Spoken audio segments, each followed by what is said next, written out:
Start হয়নি।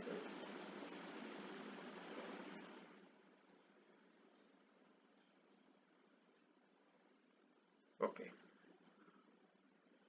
these are from Shakespeare's plays. Okay, play মানে হচ্ছে যে নাটক। So Macbeth, Othello, as you like it, এই তিনটে রয়েছে তোমাদের শেক্সপিয়ারের নাটক থেকে, ঠিক আছে। সো নাটকে যেটা বললাম আমি, দুটো বলেছিলাম, একটা ট্র্যাজেডি আর একটা বললাম রোমান্টিক কবিতা, মানে সরি রোমান্টিক প্লে, আর হতে পারে কমেডি, ঠিক আছে, বা রোমান্টিক কমেডি হয়। তো এখানে আমরা যেটা দেখতে পাচ্ছি ম্যাকবেথ এন্ড ওথেলো, এই দুটো হচ্ছে যে ট্র্যাজেডির উদাহরণ, মানে যেখানে কি হবে, এখানে দুটো উদাহরণ তোমাদেরকে আমি বলেছিলাম যে সেন্ট্রাল প্রোটাগনিস্ট বা যে কেন্দ্রীয় চরিত্র, তার কি হয়ে যায় না, কেন্দ্রীয় চরিত্রের কি হয় বললাম, যে হয় মৃত্যু হয়ে যাবে, অথবা যদি একজন দুজন কেন্দ্রীয় চরিত্র থাকে তাদের মধ্যে ডিপার্চার বা সেপারেশন হয়ে যাবে, বা ফাইনালি মৃত্যুও হতে পারে। সো ম্যাকবেথের ক্ষেত্রে যে সেন্ট্রাল ক্যারেক্টার ম্যাকবেথ, আমরা শেষে দেখবো ম্যাকবেথের মৃত্যু হয়ে যাচ্ছে। এবং ওথেলোতে, ওথেলোতে দুজন ক্যারেক্টার আছে, একজন হচ্ছে ওথেলো এবং তার ওয়াইফ ডেসডিমোনা। সো এই দুজনের ক্ষেত্রেও দেখবো যে আমরা দুজনের ডিপার্চার হচ্ছে, মানে দুজনে মানে ওথেলো প্রথমে ডেসডিমোনাকে হত্যা করছে, এবং তারপর ওথেলো নিজের নিজের ভুল রিয়েলাইজ হতে সে নিজেকেও হত্যা করে ফেলছে, ঠিক আছে। সো এই হচ্ছে যে বিষয়বস্তু মোটামুটি আমাদের ড্রামার। আর অ্যাজ ইউ লাইক ইটে কি হচ্ছে, অ্যাজ ইউ লাইক ইটে সেন্ট্রাল প্রোটাগনিস্টরা কখনো আলাদা হয়ে যাচ্ছে, কখনো মিসআন্ডারস্ট্যান্ডিং হচ্ছে, তারপর আবার শেষে দেখা যাচ্ছে একে অপরের সাথে মিল হয়ে যাচ্ছে। সো এটা রোমান্টিক কমেডি রয়েছে। তো আজকে আমরা শুরু করছি ম্যাকবেথ। আমরা ছবিটাই দেখতে পাচ্ছি, একটা কিং এর ক্রাউনের ছবি দেওয়া আছে, তাই তো। তো আমরা তো বুঝতেই পারছি যে গল্পটা একটা আহ, মানে রাজ্যকের বা সিংহাসনকে দখল করা নিয়ে ম্যাকবেথের স্টোরি, ঠিক আছে। আচ্ছা, সো ম্যাকবেথের মধ্যে কয়েকজন বিশেষ বিশেষ চরিত্র আছে, যেটা সেটা আমি যদি তোমাদের একটু বলে দিই, সেটা হচ্ছে যে আমি একটু লিখে দিচ্ছি মেন মেন যে চরিত্রগুলো রয়েছে ম্যাকবেথে, এই জায়গাটায় লিখছি।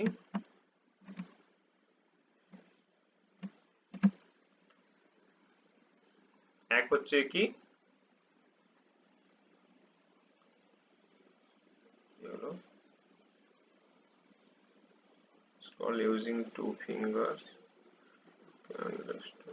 আচ্ছা হোপফুলি চালু হয়েছে। আচ্ছা ঠিক আছে, প্রথম ক্যারেক্টার হচ্ছে যে ম্যাকবেথ, ঠিক আছে।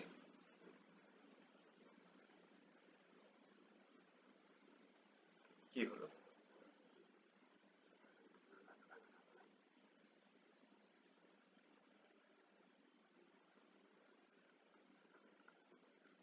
নেক্সট ক্যারেক্টার আছে যে লেডি ম্যাকবেথ,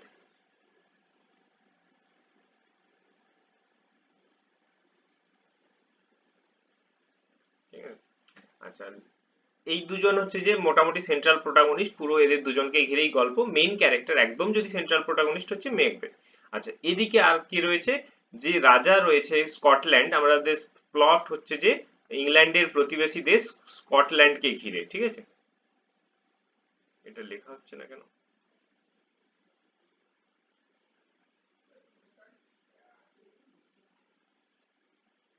ঠিক আছে, স্কটল্যান্ডকে ঘিরে। আর তো আমরা বুঝতেই পারছি, তো স্কটল্যান্ডের যে রাজা থাকবে সে রাজার নাম হচ্ছে যে ডানকান। লেখা যাচ্ছে না, আমি বলে দিচ্ছি, স্কটল্যান্ডের রাজার নাম কি, ডানকান। আর স্কটল্যান্ডের রাজা ছাড়াও আর হচ্ছে যে রাজার যে দুজন উত্তরাধিকারী ছিল, রাজার নিজস্ব সন্তান ম্যালকম এবং ডোনালবেন। আহ, আর দুজন বড় বড় ক্যারেক্টার রয়েছে, সেটা হচ্ছে ব্যাংকো, ম্যাকবেথের সহযোদ্ধা ব্যাংকো একটা ক্যারেক্টারের নেম। আর হচ্ছে যে পরবর্তীকালে আমরা কিছু গল্প কিছুক্ষণ এগোনোর পর দেখবো যে আরো একজন বড় ক্যারেক্টার রয়েছে ম্যাকডাফ, ঠিক আছে। সো মোটামুটি এইগুলো রয়েছে। আহ, আর প্রত্যেকটাতেই আমরা নাটক মানে কি হয় বলতো, নাটক বা ড্রামা আমরা যদি স্টেজে স্কুলে নাটকও দেখে থাকি বা সিনেমাতে যখন দেখি, এক একটা কি হয়, সিন হয় না, সিন চেঞ্জ হয়। তো সিন জিনিসটা কি জানা আছে তো?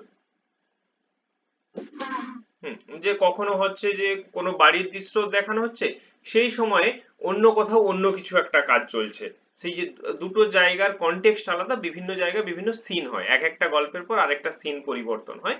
তো আমরা এই সিন গুলোকে অবজার্ভ করে করে পড়বো। ঠিক আছে। সো আমরা যদি এবার টেক্সটে চলে যাই, একটু ফাস্ট পড়বো। So when Duncan was the king of Scotland, যখন ডানকান কি ছিল, হচ্ছে যে স্কটল্যান্ডের রাজা ছিল, ঠিক আছে। There lived a brave general who was looked up to with high esteem throughout Scotland. Sara Scotland জুড়ে তাকে খুব সম্মানের সাথে, এস্টিম মানে কি আমরা জানি রেসপেক্টেড, রেসপেক্ট এখানে হচ্ছে যে অনার, যাকে কিনা একজন যোদ্ধা মানে ব্রেভ জেনারেল ছিল, মানে আর্মি জেনারেল ছিল, যাকে কিনা খুবই সম্মানের সাথে দেখা হতো, বিকজ অফ, এই যে ফর দেওয়া আছে, because of his great valour and skill in wars, তাই তো, যাকে যুদ্ধে তার সাহসিকতা এবং দক্ষতার জন্য খুবই সম্মানের সাথে দেখা হতো বা সম্মানিত করা হতো সারা স্কটল্যান্ড জুড়ে। He was also a close relative of the old king. এখানে ওল্ড কিং বলতে কার কথা বলা হয়েছে? ডানকানের কথা বলা হয়েছে, যে ডানকান যখন যখন স্কটল্যান্ডের রাজা ছিলেন, সেই সময়কার যোদ্ধা ছিলেন একজন, যে কিনা আবার ওল্ড, এই বৃদ্ধ রাজার, তাহলে ডানকানের বয়স কিরকম না, বৃদ্ধ হয়ে গেছেন, তার খুবই প্রিয় আত্মীয় ছিলেন, ঠিক আছে। হি ওয়াজ ম্যাকবেথ, তার নাম কি ছিল? Macbeth. Then of Glamis, thane of Glamis অর্থাৎ গ্লেমিস একটা প্লেসের নাম, ছোট্ট জায়গার নাম, স্কটল্যান্ডের আন্ডারে, সরি স্কটল্যান্ডের ইনসাইড একটা ছোট্ট জায়গার নাম, সেটা হচ্ছে যে গ্লেমিস, ঠিক আছে। গ্লেমিসের থেন ছিলেন। থেন শব্দটার মানে কি? দেখো, আমরা জানি, আমরা যদি একটা হায়ারকিয়াল অর্ডারে দেখি যে কিংশিপ বা একটা প্রাচীনকালে দেশ যারা শাসন করতেন কিভাবে চলতো, ধরো আমাদের যে সম্রাট আহ, চন্দ্রগুপ্ত মৌর্য ছিলেন, ঠিক আছে, চন্দ্রগুপ্ত মৌর্য বা সম্রাট অশোক ছিলেন, তারা কি একদম সারা ভারতবর্ষ জুড়ে যে রাজত্ব তৈরি করেছিলেন, একাই কি সব জায়গায় রাজত্ব করতেন? অবশ্যই নয়, তাই না? কিছু কিছু ছোট ছোট জায়গায়, বিভিন্ন জায়গায় কি ছিল না, আমাদের তাদের অধস্তন, কোথাও ল্যান্ডলর্ড, কোথাও ছোট ছোট রাজা ছিল, যাদেরকে যারা কিনা কর দিয়ে তাদের শাসনে অধীনস্থ থাকতো, তাই তো। তো আমরা যদি একটা দেখি, প্রথমে থাকে কি, এম্পেরার থাকে, ঠিক আছে, তারপরে কিং থাকে, তারপরে কিং এর পরে অ্যাকচুয়ালি থাকে একটা ডিউক বলে পদ হয়, তুমি নাম পরে পরে হয়তো পড়বে, ডিউক, ঠিক আছে। ডিউকের পরে থাকবে তোমার হচ্ছে যে এই যে থেন্সরা থাকে, থেন্স, তারপরে কোন কোন জায়গায় থেন্স থাকে, কোথাও কোথাও ব্যারন্স থাকে, ব্যারন্স, BARONS, ব্যারন্স, ঠিক আছে। তারপরে থাকে, এদের আন্ডারে থাকে ল্যান্ডলর্ডস, ঠিক আছে, ল্যান্ডলর্ডস মানে জমিদাররা। তারপর তাদের আন্ডারে থাকে নায়েবরা থাকে, যারা ল্যান্ডলর্ডের হয়ে কাজ করে, তাই তো, ছোট ছোট লাঠিয়াল বা ছোট ছোট আর্মি থাকে, এই সমস্ত ভাবে। বোঝা গেল মেহেক জিনিসটা? সো এম্পারার, তার থেকে মানে এম্পারার মানে একদম পুরো দেশের সব থেকে বড় রাজা, তার আন্ডারে অনেকগুলো রাজা থাকতে পারে। এবার কোনো কোনো জায়গায় এম্পারার না হয়ে শুধু কিংই সর্বেসর্বা হয়, ঠিক আছে। তারপরে তার আন্ডারে ডিউক থাকে। আমি এটা কিন্তু ডিউক শব্দটা তুমি কিন্তু ভারতীয় রাজা বা ভারতীয় ইতিহাসে পাবে না, আমি ওই ব্রিটিশ কালচারের ক্ষেত্রে বলছি এটা। তারপরে থেন্স থাকছে, ব্যারন্স থাকছে, তারপর ল্যান্ডলর্ডস থাকছে। ওকে, এটা কি সমস্ত কালার কি ক্লিয়ার করা যাবে একসাথে? দিস ইজ নট,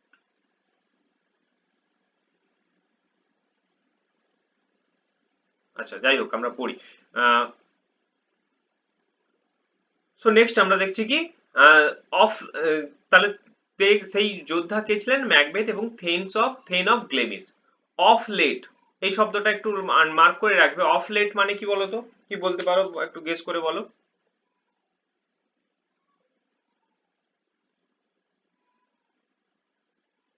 জানা আছে? না জানলে বলো।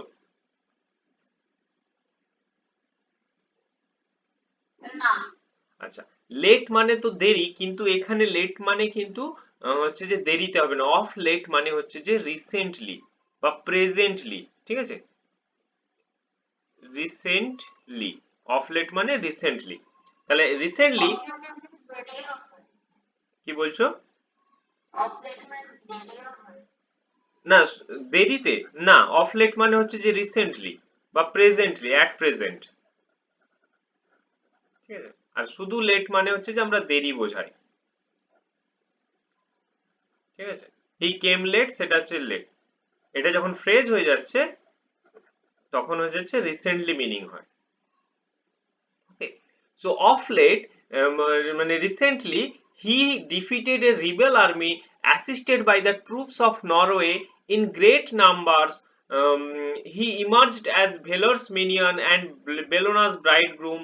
His valor and courage demanded praise from all and sundry. পুরোটা একটু একসাথে পড়লাম, এবার বলছি। রিসেন্টলি হি ডিফিটেড, তিনি পরাজিত করেছেন, এ রিবেল আর্মি, একটা বিদ্রোহী সেনা দলকে। তাহলে রিবেল কাদেরকে বলি বলতো? বিদ্রোহী। আমাদের দেশের মধ্যেই কিছু মানুষ যদি রাজার বিরুদ্ধে বিদ্রোহ করছে, সেটা রাজার দোষ হতে পারে, তাদের দোষ হতে পারে, যাই হোক, রিবেল আর্মি রাজার বিরুদ্ধে বিদ্রোহ করছে, ঠিক আছে? তাহলে এই রিবেল আর্মিটা ছিল স্কটল্যান্ডেরই লোকজন। তাদেরকে অ্যাসিস্ট করছিল কি না প্রতিবেশী দেশের সেনাদল নরওয়ে। প্রতিবেশী দেশ নরওয়ে ট্রুপস সেনাদল অ্যাসিস্ট করছিল, সাহায্য করছিল। কত সংখ্যায় না? ইন গ্রেট নাম্বারস, প্রচুর সংখ্যায় তারা হচ্ছে যে এ করেছিল। হি এমার্জড অ্যাজ, সে he emerged as valour's minion and Bellona's bridegroom. ঠিক আছে, ভেলোরস মিনিয়ন হচ্ছে যে কি, মানে হচ্ছে যে মিনিয়ন শব্দটার মানে হচ্ছে যে প্রিয় বা ডিয়ার। ঠিক আছে, ডিয়ার বা প্রিয়, বোঝা গেল? ডিয়ার। আচ্ছা, আর ভেলোর মানে হচ্ছে যে সাহসিকতা বা ব্রেভারি। অর্থাৎ হি এমার্জড, এমার্জ মানে কি বলতো? এমার্জ মানে বেরিয়ে আসা। মানে আলটিমেটলি কি প্রমাণিত হলো না, ম্যাকবেথ বিজয়ী প্রমাণিত হলো। সেটাকে কিভাবে বলা হয়েছে দেখো, একটু মনে করে রাখবে। হি এমার্জড অ্যাজ, তিনি সাহসিকতার প্রিয় ব্যক্তি হিসাবে প্রমাণিত হলো, বা বেলোনাস ব্রাইড গ্রুম হিসেবে প্রমাণিত হলো। ব্রাইড গ্রুম মানে কি? পার্টনার বা হাজবেন্ড, তাই তো? এমনিতে আমরা গ্রুম মানে কি জানি? যে বর, তাই তো? সো আর ব্রাইড গ্রুম মানেও বর বলা হয়। এখানে তো বেলোনা হচ্ছে যে গডেস অফ ওয়ার। বেলোনা কি বললাম? Goddess of war. ঠিক আছে, তো বেলোনার ব্রাইড গ্রুম, অর্থাৎ যেন মনে হচ্ছে সে ম্যাকবেথ নিজে এমন ভাবে যুদ্ধ জয় করে এসেছে, তিনি যুদ্ধের দেবী বেলোনার হাজবেন্ড হয়ে গেছেন, মানে পার্টনার হয়ে গেছেন। ঠিক আছে, মানে সেই কোয়ালিটিতে যুদ্ধ করেছেন। His valour and courage demanded praise from all and sundry. তার সাহসিকতা এবং হচ্ছে যে আচ্ছা, এ কি জয়েন করেছো কি? আমি তো দেখিনি আর।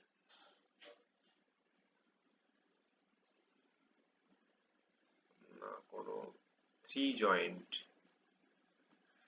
আমি দুটো, আচ্ছা প্রেজেন্টেশনটা রয়েছে বলে। আচ্ছা, ও তো গ্রুপে কিছু লেখেনি তাই না অন্বেষা? না, অন্বেষা কিছু লেখেনি। ওকে, সো কি হয়েছে? He emerged as Velor's minion and Bellona's bridegroom. His valor and courage demanded praise from all and sundry. All and sundry means from all the country. সারা দেশ জুড়ে সে প্রশংসার দাবিদার হয়েছে। The two Scottish generals, Macbeth and the Banquo, were returning from the great battle. তাহলে প্রথম সিনটাতে আমরা একটা introduction পেলাম। এবার এইটা থেকে যখন হচ্ছে যে সিনেমাতে দেখবো বা মুভিতে দেখবো, তখন হচ্ছে কি আমরা যুদ্ধটাকে, মানে যুদ্ধ করে তারা ফিরছে। দা তো এই অবস্থায় the two Scottish general Macbeth and Banquo were returning from the great battle. এই দুজন স্কটিশ, স্কটিশ শব্দটা স্কটল্যান্ডের অধিবাসী, জেনারেল ম্যাকবেথ এবং আরেকজন তার Banquo, were returning from the great battle. There was thunder and lightning. সেখানে কি ছিল? থান্ডার অ্যান্ড লাইটনিং, অর্থাৎ বজ্র বিদ্যুতের পরিবেশ ছিল। On the way they were stopped by the strange appearance of three figures that looked like women, except they had beards, and their withered skin and wild dresses made them look like unearthly creatures. On the way they were stop, passive voice আছে। ফেরার পথে তাদেরকে থামানো হয়েছিল by the strange appearance of three figures. অদ্ভুত দেখতে তিনটে ফিগারের লোকজনের দ্বারা থামানো হয়েছিল। দ্যাট লুকড লাইক উইমেন, তাই তো? যাদেরকে কিনা একজন মহিলাদের মতো দেখতে। এক্সেপ্ট, ব্যতীত কি না, ডিফারেন্সটা কি রয়েছে? দে হ্যাড বিয়ার্ডস, তাদের দাঁড়ি ছিল। অ্যান্ড দেয়ার উইদার্ড স্কিন, তাদের স্কিন ছিল একদম খসখসে, সেই মানে একদম হয়ে গেছে, খসখসে সিজনড আর কি, যেটাকে বলা হয়, মানে বৃদ্ধাদের মতো স্কিন ছিল। অ্যান্ড ওয়াইল্ড ড্রেসেস, যাদের পোশাক আশাক ছিল খুবই বন্য, যেটা কিনা তাদেরকে এই যেন অপার্থিব প্রাণী হিসাবে প্রেজেন্ট করছিল, দেখাচ্ছিল তাদেরকে, কেমন দেখাচ্ছিল না, এই পৃথিবীর প্রাণী নয়। They were dancing, they were singing, তারা নাচছিল, তারা গান করছিল।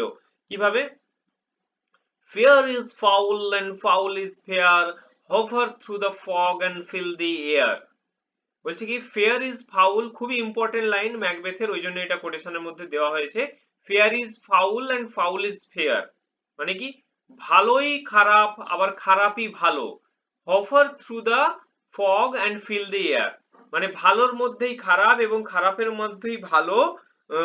আমাদের হভার মানে কি ঘোরাফেরা করছে বা বর্তমান রয়েছে, through the fog and filthy air, এই কুয়াশা আর এই মানে স্যাঁতস্যাঁতে অ্যাটমসফিয়ারের মধ্যে। মানে তারা যখন ফিরছিল, তাদেরকে থামানো হয়েছিল একটা হিথের কাছে। হিথ মানে ওই পাহাড়ি এলাকা, একটু জল, জায়গায় জায়গায় জল জমে রয়েছে, এরকম একটা পরিস্থিতি।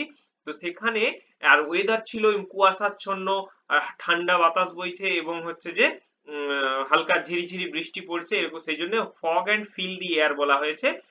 আর ফেয়ার ইজ ফাউল মানে, ফেয়ার মানে ভালো, আর ফাউল মানে খারাপ। আর একইভাবে ফাউল মানে খারাপ, ফেয়ার মানে ভালো, তাহলে ভালোই মন্দ আবার মন্দই ভালো। ঠিক আছে, মানে দ্ব্যর্থক, এটাকে অ্যাম্বিগুয়াস কথা বলছে, মানে যাকে আমরা, দেখো এতক্ষণ পর্যন্ত আমরা কি দেখলাম, আমরা দেখলাম যে প্রথম স্ট্যান্জাতে ম্যাকবেথের খুবই প্রশংসা করা হয়েছে, তাকে ভেলোনাস ব্রাইডগ্রুম বলা হয়েছে, ভেলার্স মিনিয়ন বলা হয়েছে, মানে সে খুব ভালো যোদ্ধা, এবং ডানকানের খুব প্রিয় বলা হয়েছে, আত্মীয় বলা হয়েছে। এবার দেখা যাবে, আমরা এখানেই ইঙ্গিত দিচ্ছে সেই তিনটে আনআর্থলি ক্রিয়েচার্সরা, যে ভালোর মধ্যেই আবার খারাপ লুকিয়ে আছে, আর যাকেই আমরা খারাপ ভাবছি সেই ভালো হতে পারে। ঠিক আছে, মানে আবার খারাপের মধ্যেও কিছু ভালো থাকতে পারে। বোঝা গেল? Yes or no? Okay. As they saw the two generals, the first which saluted Macbeth with the, কজন উইচ ছিল, আচ্ছা তারা এই যে আনআর্থলি ক্রিয়েচার্স বলা হয়েছে, এদেরকে অ্যাকচুয়ালি তারা ছিল উইচ বা ডাইনি, হ্যাঁ, ডাইনি ছিল। সো এই যে তারা যখন এই দুজন জেনারেলস কে দেখলো, তাদের মধ্যে প্রথম উইচটা, প্রথম ডাইনি স্যালুটেড মানে অভ্যর্থনা জানালো বা গ্রিট করলো ম্যাকবেথকে with the title of thane of Glamis. Thane of Glamis, আমরা তো জানি এখানে Macbeth already thane of Glamis ছিল, থেন অফ গ্লেমিস ছিল। সো ম্যাকবেথ যেহেতু থেন অফ গ্লেমিস ছিল, তো সেই জায়গায় তাকে থেন অফ গ্লেমিস বলে ডেকেছে first which. The general was scarcely startled to find himself known by such creatures. আমরা একটু জুম করতে পারি, ঠিকঠাক কি দেখা যাচ্ছে?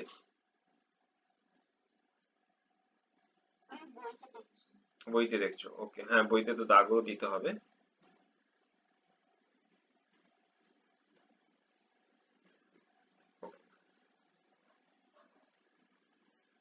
So the general was scarcely startled to find himself known by such creatures.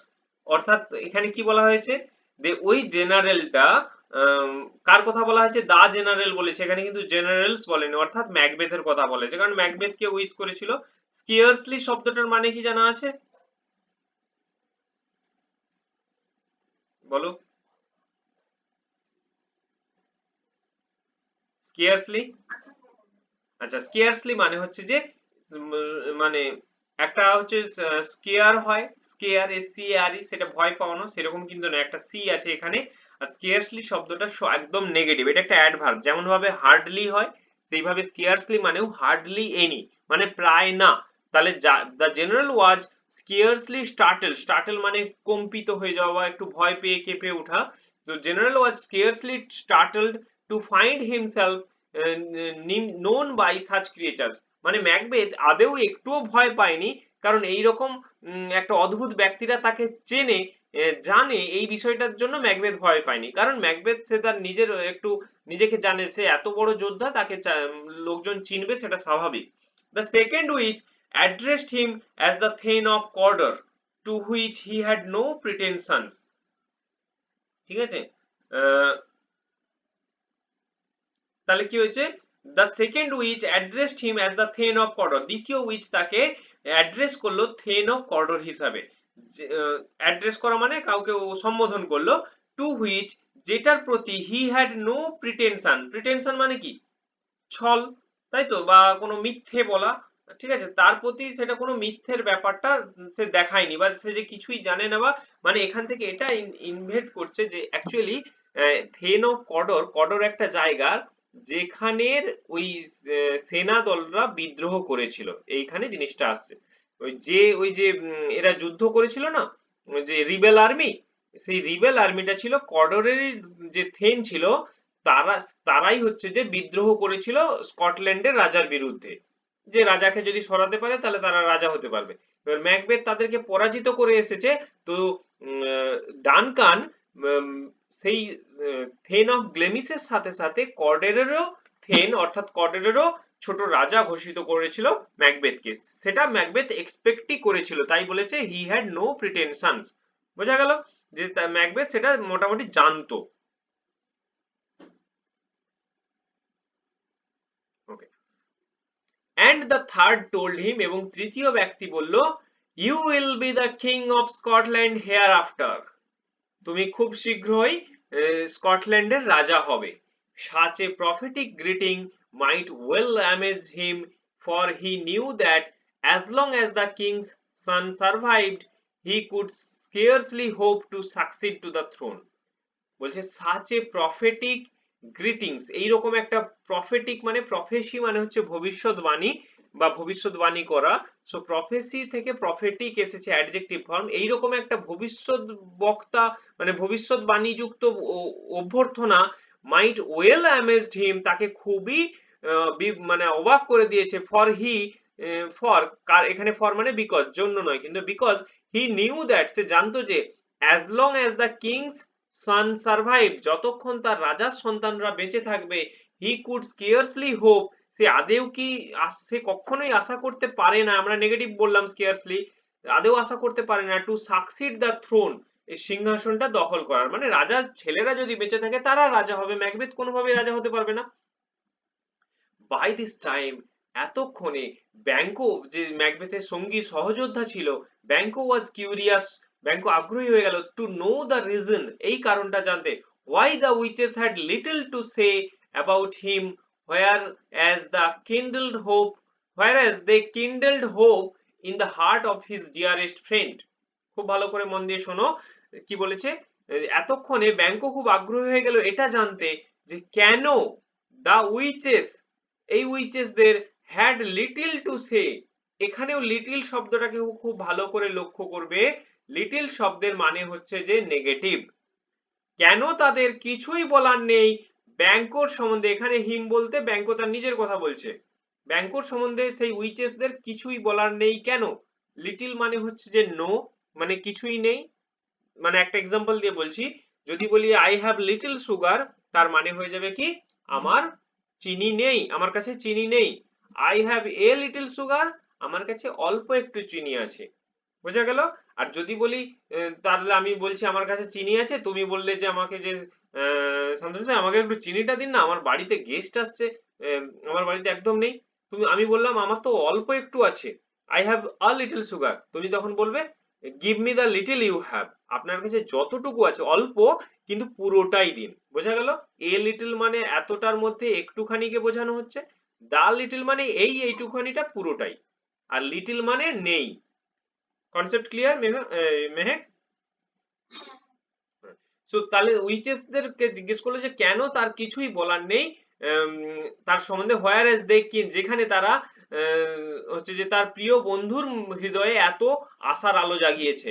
So the witches turn towards Banquo, তাই উইচেসরা ব্যাংকোর দিকে ঘুরলো, told him in somewhat riddling terms, কিছুটা, সামহাট মানে কিছুটা, সামহাট হচ্ছে অ্যাডভার্বে, কিছুটা রিডলিং অর্থাৎ ওই ধাঁধার মতো করে, রিডল মানে ধাঁধা জানি, ধাঁধার মতো করে বলল, to be lesser than Macbeth and greater, not so happy but much happier. To be lesser than Macbeth, তুমি ম্যাকবেথের থেকে কম কিন্তু আবার বেশি মহান বা বেশি বড়। নট সো হ্যাপি, ম্যাকবেথের মতো সুখী নয়, আবার কিন্তু অনেক বেশি সুখী। কথাটা একদম ব্যর্থ, উল্টো পাল্টা। একবার বলছে ম্যাকবেথের থেকে অনেক কম, তারপর বলছে তুমি ম্যাকবেথের থেকে অনেক মহান, আবার বলছে তুমি ম্যাকবেথের মতো সুখী নয়, কিন্তু বলছে অনেক বেশি সুখী। অর্থাৎ এর ইন্ডিকেশন আমরা পরের লাইনে পাবো। দেখো, দি অলসো প্রফেসিসড, প্রফেসিকে ভার্ব করা হয়েছে, তারা অবশ্য ভবিষ্যৎবাণী করলো that although Banquo would never reign the as the king of Scotland, যদিও ব্যাংকো কখনোই স্কটল্যান্ডের রাজা হিসেবে শাসন করবে না, yet his successor would be the kings, তার উত্তর সাকসেসার্স মানে তার উত্তরাধিকারী, কার, ব্যাংকোর উত্তরাধিকারীরা রাজা হবে। আবার একজন সাকসেসর বলেনি, সাকসেসার্স, অর্থাৎ ব্যাংকোর ছেলে, ছেলের ছেলে, ছেলের ছেলে, তারা রাজা হবে। বোঝা গেল? এই প্রফেসিটা করলো। And then they turned into thin air and vanished, তারপর সেই দে বলতে এখানে কাদের কথা বলা হয়েছে, উইচেসদের কথা বলা হয়েছে, তারা ওই থিন এয়ারে একদম পাতলা হয়ে ভ্যানিশ হয়ে গেল, বাতাসের মধ্যে মিলিয়ে গেল। By which the generals realised that the weird sisters to be witches, যেটার মাধ্যমে জেনারেলরা বুঝতে পারলো যে এই অদ্ভুত দেখতে তিন বোন ছিল আসলে ডাইনি। বোঝা গেল এতটা?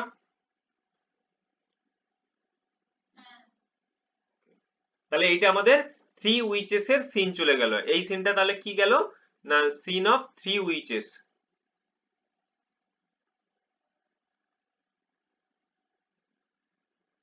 থ্রি উইচেস এর সিন। আচ্ছা, হ্যাঁ, তিনজন ডাইনি ছিল। তুমি সিনেমা দেখো না, তোমাকে আমি টেলিগ্রাম আছে তোমার, টেলিগ্রামে একটা লিংক পাঠাবো, ওটা ডাউনলোড করে কোনো সময় একবার দেখে নেবে, একটু যখন পড়ার মাঝে চাপ হবে না, ম্যাকবেথের পুরো সিনেমাটা একবার দেখে নেবে, ঠিক আছে? এরকম ম্যাকবেথ আছে, Othello, as you like it, প্রত্যেকটারই সিনেমা আছে। এক একটা করে মানে পড়ার শেষে একবার করে দেখে নেবে, পুরো গল্পটা মাথায় এসে যাবে বা বুঝতেও পারবে তখন। আচ্ছা, তিনজন মেয়ে ওই ডাইনি ছিল, যাদের ওই যে মেয়ের মতো দেখতে, খসখসে সেই সাপের মতো চামড়া, আর হচ্ছে এলোমেলো চুল, পোশাক আশাক, আর মুখে আবার মেয়ে অথচ মুখে দাঁড়িয়ে ছিল, বিয়ার্ড ছিল, ঠিক আছে? তো তারা ডাইনি ছিল। ওকে, হোয়াইল দে স্টুড, এই যে দেখো, এবার তাহলে আমরা যদি একবার রিক্যাপ করে নিই, প্রথম উইচ তাকে থেন অফ গ্লেমিস বলেছিল, সেকেন্ড উইচ তাকে থেন অফ কর্ডর বলেছিল, থার্ড উইচ তাকে কি বলেছিল, কিং অফ স্কটল্যান্ড, তাই তো? তাহলে ভবিষ্যৎবাণী তারা করে গেছিল। এবার দেখো, হোয়াইল দে স্টুড দেয়ার, যখন তারা সেখানে দাঁড়িয়ে pondering on the strangeness of this adventure, এই যে একটা অদ্ভুত অভিযান তারা সাক্ষী হলো, সেটা নিয়ে পন্ডারিং ওভার মানে থিঙ্কিং ওভার, এটা নিয়ে যখন ভাবছিল, থিঙ্কিং ওভার করছিল, there arrived certain envoys from the king, রাজা ডানকানের কাছ থেকে কিছু এনভয়েস অর্থাৎ দূত এলো, ঠিক আছে, মেসেঞ্জার এলো। এনভয়েস এর সিনোনিম কি হবে, মেসেঞ্জার, ঠিক আছে, মেসেঞ্জার্স। হু ওয়ার এম্পাওয়ার্ড, দেখো প্যাসিভ ভয়েস আছে, যাদেরকে ক্ষমতা দেওয়া হয়েছে, টু কনফার আপন ম্যাকবেথ, ম্যাকবেথের উপরে এইটা চাপিয়ে দেওয়ার জন্য, মানে উপাধি দেওয়ার জন্য, the title of the thane of Cawdor, তাকে ম্যাকবেথকে থেন অফ কর্ডরের উপাধিটা দেওয়ার জন্য। ইট ওয়াজ অ্যান ইভেন্ট, এটা একটা ঘটনা, এই ঘটনাটা মানে তারা যে সঙ্গে সঙ্গে এলো ম্যাকবেথকে থেন অফ কর্ডর হিসাবে ঘোষণা করলো, it was an event so miraculously corresponding with the prediction of the witches that Macbeth stood there wrapped in amazement, মানে এটা মিরাকুলাসলি এতটাই চমৎকার ভাবে যে ম্যাচ খেয়ে গেল, করসপন্ডিং সিমিলার হয়ে গেল প্রেডিকশন অফ দ্য উইচেস, ওই উইচেসদের ভবিষ্যৎবাণীর সাথে মিলে গেল পুরোপুরি, যে ম্যাকবেথ স্টুড দেয়ার, ম্যাকবেথ সেখানে দাঁড়িয়ে ছিল, র্যাপড, র্যাপড মানে হচ্ছে যে কাভার্ড, র্যাপড মানে কি কাভার করা, কাভার্ড ইন অ্যামেজমেন্ট মানে পুরো ম্যাকবেথ অবাক হয়ে গেছে, unable to respond to the greetings of the envoys Ross and Angus, Macbeth এতটাই অবাক হয়েছিল যে সে আর সক্ষম ছিল না, সেই যে এনভয়, এনভয় দুজনের নাম কি ছিল, রস এবং অ্যাঙ্গাস, রস এবং অ্যাঙ্গাস যে তাকে থেন অফ কর্ডর বলে সম্বোধন করেছে, তাকে যে উত্তর দেবে ম্যাকবেথ কিছু, সে আর ভাবতেই পারেনি।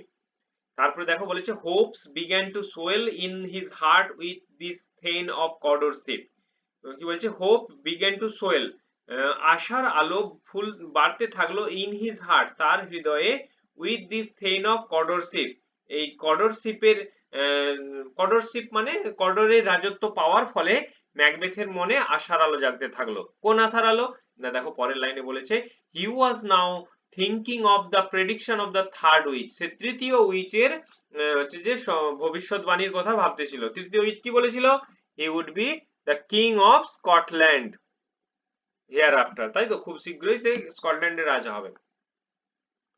Turning to Banquo, turning to Banquo, ব্যাংকোর দিকে ঘুরে সে বলল, do you not hope that your children shall be the kings of the future, since what the witches promise to me has so wonderfully come to pass.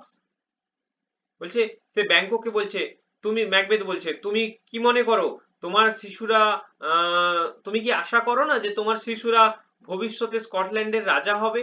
এই যে children বলেছে, শিশুরা। Since what the witch, since মানে এখানে যেহেতু, what the witches promised to me, উইচেসরা যেটা আমাকে প্রমিস করেছিল, has so wonderfully come to pass, খুব চমৎকার ভাবে, খুব সহজেই আমার কাছে সেটা ঘটে গেল। তখন ব্যাংকো কি বলছে দেখো, that hope, replied Banquo, that hope might enkindle you to aim at the throne, এই আশাটাই, এই ব্যাংকো তাকে বলছে, এই আশাটাই তোমাকে সিংহাসনের প্রতি লক্ষ্য করতে মানে উদ্দীপিত করবে। এনকিন্ডেল মানে উদ্দীপিত করবে, মানে তোমাকে এনার্জাইজড করবে। তারা তো বললো যে তৃতীয় উইচ বলেছিল রাজা হবে, ব্যাংকো সেটা বুঝতে পেরে বলেছে যে তোমাকে এই আশা, যে আশার কথা বলছো, সেই আশাই তোমাকে রাজার প্রতি, সিংহাসনের প্রতি লোভী করে তুলবে। বাট অফেন টাইমস, তার বন্ধু সতর্কতা দিচ্ছে, অফেন টাইমস বেশিরভাগ সময়, দিজ মিনিস্টার্স অফ ডার্কনেস, তারা তো ছিল, উইচেস ছিল। তো ম্যাকবেথ, ব্যাংকো তাদেরকে কি বললো, মিনিস্টার্স অফ ডার্কনেস, অর্থাৎ এই অন্ধকারের দূতরা বা খবরদার মানে বার্তা প্রেরকরা, tells us truth in little things, বলেছে কি, ছোট ছোট বিষয়গুলোতে আমাদেরকে বলে, ছোট ছোট বিষয়ে আমাদেরকে সত্য কথা বলে। কিসের জন্য? To betray us into deeds of greatest consequence. Betray মানে আমরা জানি ছল করা বা প্রতারণা করা বা ঠকানো, আমাদের into the deeds of greatest consequence, এমন কিছু কাজে আমাদেরকে ঠকিয়ে দেয় যার অনেক বেশি গভীরতম ফল আসে। কনসিকোয়েন্স মানে ফল, মানে তার রেজাল্ট কি হয় না, আরো গ্রেটেস্ট মানে আরো খারাপ হয়, এইভাবে আমাদেরকে ঠকায়। বোঝা গেল? এখানটা কি আরেকবার বলবো? ঠিক আছে, ওকে। However, the prophecies of the witches had sunk too deep into the mind of Macbeth. যাই হোক, মানে উইচেসদের প্রফেসিসটা had sunk too deep, খুবই গভীরভাবে ম্যাকবেথের মাথায় ঢুকে গেছে। He told his wife about the strange prediction of the three witches and also its partial accomplishment. ঠিক আছে? He told his wife about the strange prediction of the three witches. সে তার এই তিনজন উইচেসের এই অদ্ভুত ভবিষ্যৎবাণীর সম্বন্ধে তার স্ত্রীকে বলল, এবং এটাও বলল, ইটস পার্সিয়াল, পার্সিয়াল মানে আংশিক, পার্ট থেকে, পার্ট মানে অংশ, পার্সিয়াল হয়েছে অ্যাকমপ্লিশমেন্ট, অ্যাকমপ্লিশমেন্ট মানে হচ্ছে যে কমপ্লিশন। ঠিক আছে, কমপ্লিশন মানে যে কিছুটা সম্পূর্ণ হয়ে গেছে। কোনটার কথা বলেছে? ওই যে থেন অফ কডরশিপ সে পেয়ে গেছে। ঠিক আছে, আচ্ছা, এখানে একটু বলে রাখি, এখানে তো বলে দিয়েছে তার স্ত্রীকে বলল, এখানে ঘটনা কি হয়েছিল, তাদের তো যুদ্ধ ক্ষেত্র থেকে ফিরতে অনেকটা সময় লাগবে। সো সে কি করেছিল, আসার পথে আগেই তার হচ্ছে যে তার স্ত্রীকে চিঠি লিখে দিয়েছিল এই ঘটনার সম্বন্ধে। ঠিক আছে, সেই চিঠিটা মানে সে মোটামুটি আগেই জানতে পেরে গিয়েছিল, নাটকে যেটা শেক্সপিয়ার লিখে গিয়েছে। সো লেডি ম্যাকবেথ স্পার, এবার এখানে যেহেতু তোমাদেরকে ছোট করে গল্প আকারে দেওয়া আছে, অনেকটা স্কিপ করে করে জিনিসগুলো দেওয়া আছে। তো ম্যাকবেথ যখন ফিরে এলো, lady Macbeth spurred on the reluctant purpose of Macbeth, who felt compunction at the thoughts of blood. কি বলেছে? লেডি ম্যাকবেথ স্পার্ড, একদম স্পার মানে কি বলতো, আমরা যখন ম্যাচস্টিক জ্বালি, সেই যে একটা আগুনের শিখা জ্বলে ওঠে একদম ইনস্ট্যান্ট ফ্ল্যাশ, সেটাকেও স্পার বলা হয়। তো লেডি ম্যাকবেথ একদম যেন তার উপরে ঝাঁপিয়ে পড়লো। কার উপরে? On the reluctant purpose of Macbeth, মানে রিলাক্টেন্ট মানে হচ্ছে যে অনিচ্ছুক, রিলাক্টেন্ট মানে অনিচ্ছুক উদ্দেশ্য, ম্যাকবেথের অনিচ্ছা, মানে ম্যাকবেথ বলেছে এই ইচ্ছার কথা, কিন্তু যখন রাজাকে হত্যার কথা ভাবতে হয়েছে, ভাবছে, তখন ম্যাকবেথ কিন্তু অনিচ্ছা প্রকাশ করছে। এই যে কারণটা কি না, Macbeth who felt compunction at the thoughts of blood. Compunction মানে হচ্ছে যে বিবেক দংশন, বিবেক দংশন মানে বিবেকের খোঁচা। ঠিক আছে, মানে তার বিবেকে বাধা দিচ্ছে যে রাজাকে হত্যা করাটা ঠিক হবে না। এই যে রক্তের কথা ভেবে সে তার অনিচ্ছা প্রকাশ করতে লেডি ম্যাকবেথ তার উপর যেন একদম জ্বলে উঠলো। ঠিক আছে, she did not cease to represent the murder of the king as a step absolutely necessary to the fulfillment of the flattering prophecy. She did not cease, সে একদম থামলো না, cease মানে থামলো না, to represent the murder of the king as a step absolutely necessary, মানে রাজাকে হত্যা করার ঘটনাটাকে কিভাবে সে উপস্থাপন করতে থামলো না, যে it is an absolutely necessary step to fulfillment of the flattering prophecy. এই যে তোষা ফ্ল্যাটারিং মানে একটু তোষামোদকারী যে ভবিষ্যৎবাণী কার থার্ড উইচের, সেটাকে সত্যি করার জন্য রাজাকে হত্যা করাটাই খুবই গুরুত্বপূর্ণ পদক্ষেপ, সেটা সে ম্যাকবেথকে বোঝাতেই চেষ্টা করছিল। it happened that এবার ঘটলো কি, at this time King Duncan came to visit Macbeth's castle. কি বললো, ইট হ্যাপেন্ড দ্যাট, এটা এমন হলো যে রাজা ডানকান এলো টু ভিজিট ম্যাকবেথস ক্যাসেলে with his two sons Malcolm and Donalbain and numerous thanes and attendants to honour ম্যাকবেথকে সম্মান জানাতে for his triumph against the rebels. বলছে এতক্ষণ এই যখন এইসবগুলো চলছিল ম্যাকবেথ আর তার স্ত্রীর মধ্যে রাজাকে মারার ষড়যন্ত্র চলছিল, সেই সময় রাজা ডানকান ম্যাকবেথের ক্যাসেলে এলো তার দুইজন সন্তান ম্যালকম এবং ডোনালবেন এবং অন্যান্য থেন্সদের সাথে এবং অ্যাটেন্ডেন্টসদের সাথে ম্যাকবেথকে সম্মান জানাতে এলো। কিসের জন্য? ফর হিজ ট্রিয়াম্ফ, তার ট্রিয়াম্ফ মানে হচ্ছে ভিক্টরি বা বিজয়, ট্রিয়াম্ফ মানে ভিক্টরি, ঠিক আছে, এগেনস্ট দ্য রিবেলস, ওই বিদ্রোহী সেনাপক্ষের বিরুদ্ধে বিজয়ের সম্মান জানাতে ডানকান নিজে ম্যাকবেথের ক্যাসেলে এলো। ওকে, আর পড়াবো? ওকে,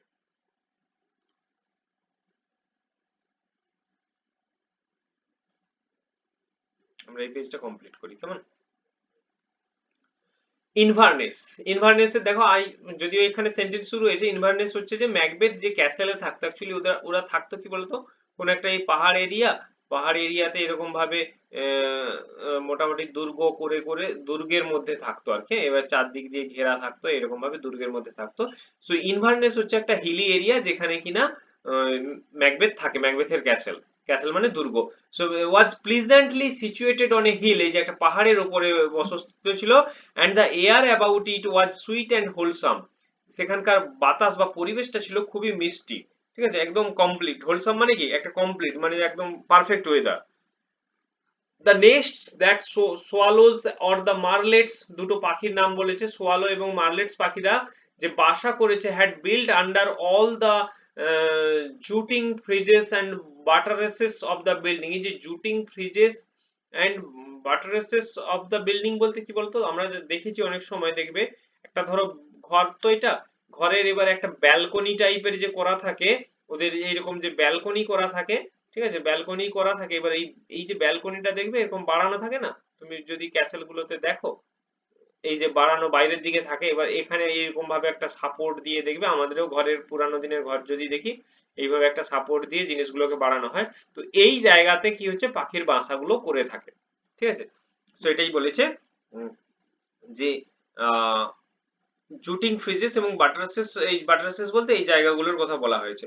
the king was extremely pleased as he entered the palace, যে রাজা খুবই এক্সট্রিমলি আনন্দিত, খুশি হয়েছিলেন যখন সে ওই প্যালেসে প্রবেশ করলেন। Not only for its wonderful ambience, শুধুমাত্র যে তার এই খুব সুন্দর মনোমুগ্ধকর অ্যাম্বিয়েন্স মানে পরিবেশের জন্য নয়, শুধুমাত্র পরিবেশের জন্য নয়, but also due to the, কি কারণে খুশি হয়েছিলেন আরো, the attention and respect of his hostess lady Macbeth. Hostess মানে কি, গেস্টের অপোজিট, হ্যাঁ, মানে যে যারা অতিথি সেবা করছে, মানে বাড়ির মালিক। তো এখানকার আজকের দিনের তাদের যে তারা যে এসেছে তাদের হোস্টকে হোস্টেস, হোস্টেসের feminine gender hostess, lady Macbeth যে মনোযোগ এবং সম্মান তাকে দেখিয়েছেন, তাতে তিনি খুব খুশি হয়েছেন। এবার দেখো লেডি ম্যাকবেথের সম্বন্ধে বলেছে, who had developed the art of camouflaging her treacherous purposes with smiles and charming etiquette.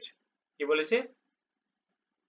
who had developed the art of camouflaging her treacherous purposes with smiles and charming etiquette, যে কিনা খুব সহজেই develop করেছে নিজের মধ্যে কি না, camouflaging her treacherous purposes with smiles and charming etiquette, নিজের মুখের মিষ্টি হাসি এবং লোকজনকে আকৃষ্ট করার মতো আচরণ দিয়ে সে যে তার এই ট্রিচারাস পারপাস, ট্রিচারাস মানে ওই প্রতারক, অর্থাৎ এই যে সে তো একটু আগেই ম্যাকবেথের সাথে ওই রাজাকেই হত্যা করার প্ল্যান করছিল, সেই যে ট্রিচারাস পারপাসটা হচ্ছে যে ঢেকে দিয়েছে মুখের হাসি আর সুন্দর ব্যবহার দিয়ে, সেটাকেই ক্যামোফ্লাজিং বলেছে। ক্যামোফ্লাজিং মানে হচ্ছে নিজের রং পরিবর্তন করা, যেটা ওই গিরগিটিরা করতে পারে আর কি, যে জায়গায় থাকে সেই জায়গার রং পরিবর্তন করে নেয়। তো লেডি ম্যাকবেথও সেইভাবে কি করেছে না, হচ্ছে যে ডানকানের কাছে বিহেভ করেছে, যাতে ডানকান খুব খুশি হয়েছে। এরপরে কি হয়েছে বলতো, এরপরে গল্পে তারা খাওয়া দাওয়া করবে একসাথে, একে তাকে একটু অভ্যর্থনা জানাবে, রাজা ম্যাকবেথকে থ্যাংক ইউ বলবে এটসেট্রা। এইসব হয়ে যাওয়ার পর তারা এবার শুতে যাবে। এই যে দেখো বলেছে, tired of his long journey the king went early to bed. দীর্ঘ যাত্রার পর রাজা হচ্ছে যে কি, তারা দীর্ঘ যাত্রার জন্য ক্লান্ত হয়ে রাজা তাড়াতাড়ি বিছানায় গেলেন। It was the middle of the night, এটা ছিল মধ্যরাত্রি। ঠিক আছে। Now over half of the world nature seems dead, মধ্যরাত্রিতে পুরো অর্ধেক পৃথিবীকেই মৃত মনে হচ্ছিল। The wicked dreams abuse sleeping men's mind. Wicked মানে কি, বদমাইশ বা খারাপ, খারাপ খারাপ স্বপ্নগুলো ঘুমন্ত মানুষের মনকে বিরক্ত করছিল। and none but the wolf or the murderer is out for hunt, কেউ জেগে নেই, none but কেউ না, শুধুমাত্র উলফরা এবং মার্ডারাররা বেরিয়েছে শিকারের জন্য। মানে এমন মধ্যরাত্রিতে, মধ্যরাত্রি গভীর রাত্রিতে যে উলফরা শিকার করতে বেরোয়, সে একইভাবে যারা খুন করতে বেরোচ্ছে তারাও শিকারের কথা বেরিয়েছে এখানে। অর্থাৎ কার কথা বলেছে? ম্যাকবেথ এবং লেডি ম্যাকবেথের কথা বলা হয়েছে। বোঝা গেল? So this was the time when Lady Macbeth woke up. This was the time, এই সময় when Lady Macbeth woke up, lady Macbeth জেগে উঠলো to plot the murder of the king, রাজার হত্যার প্লট মানে কনস্পিরেসি করা, ষড়যন্ত্র করতে ঘুম থেকে জেগে উঠলো। she would not have undertaken a deed so abhorrent to her sex, and she was well aware of her husband's nature that was too full of the milk of human kindness to execute a contrived murder. খুব ভালো করে বুঝবে, she would not have undertaken, এই যে would not have v3, এটার মানে কি, কোনো একটা কাজ করা হয়েছে যেটা করা উচিত ছিল না, ঠিক আছে। আর যদি বলি would have undertaken, তার মানে যেটা করা উচিত ছিল কিন্তু করা হয়নি।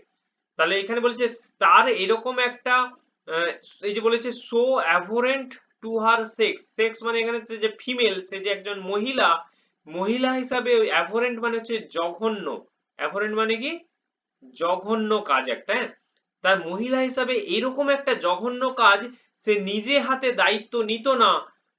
অ্যান্ড সি ওয়াজ ওয়েল, কেন নিয়েছে তার কারণটা পরের লাইনে বলেছে, she was well aware of her husband's nature, সে তার হাজবেন্ড, তার স্বামী ম্যাকবেথের স্বভাব সম্বন্ধে ভালোভাবে জানতো, যেটা কিনা কি, নেচারটা কেমন, that was too full of milk of human kindness to execute a contrived murder। দেখো এখানে আমরা যে গ্রামার শিখে এসেছিলাম টু টু এ কি হয়, নেগেটিভ মিনিং হয়, যে তার হৃদয়টা এতই মানবতার দয়ায়, মানে দুধে মানে কি, মানবতার দয়ায় এত পূর্ণ যে সে এরকম একটা ষড়যন্ত্রমূলক মার্ডারকে এক্সিকিউট করতে পারবে না, সম্পন্ন করতে পারবে না। এক্সিকিউট মানে কি, ক্যারি অন ছিল না, না সরি, হ্যাঁ ক্যারি আউট ছিল, ক্যারি আউট ছিল এক্সিকিউট মানে কোনো কাজ সম্পাদন করা। তো বলছি যে ম্যাকবেথ এতটাই নরম স্বভাবের, মানুষের মনের মধ্যে এতটাই মানে কাইন্ডনেস আছে যে সে এরকম একটা ষড়যন্ত্র করতে পারবে না।